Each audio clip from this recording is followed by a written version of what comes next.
Pathirin asim thing le ko pa cha Mutsia kunin ahung khang to ve Thing na le lo na pa cha asimi Aga vet nom kidang ahin so ve Hui le ko din sa ho ahung hat na Ahoy na jo se ahung ko pat le Mutsi tha in le hello le Lam dang lâu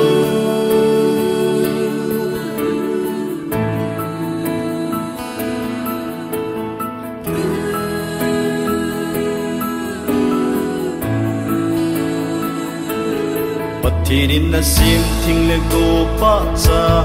Mutsia kunin ahung khang to ve Ting na le lo na pa cha asimi Aga vet nom kitang ahin so ve Hui le go ni sa ho ahung hat na Ahoy na jo se ahung go phat le Mutsi tha in le hello le Lam dang lo Hi bang chung hin na di thia ngai ye Ka gao hin na tin ta sa thi na chu Na na go lung tim mo na bin tha lo le Nai hin na zeng zong na thi sa bang bep Na min lui hi na chu na thi sa se na Ti su na hat dam na na kisan lo le Ka na le na gil na mun chu na du ting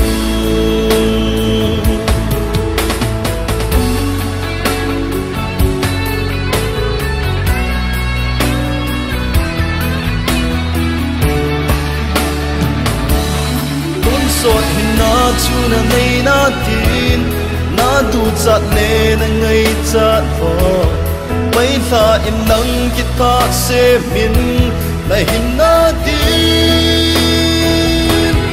Ai ma ding na hing hi ta lo vin Giêsu ding na hing hi zo ta Nang le kai ngai lut na se in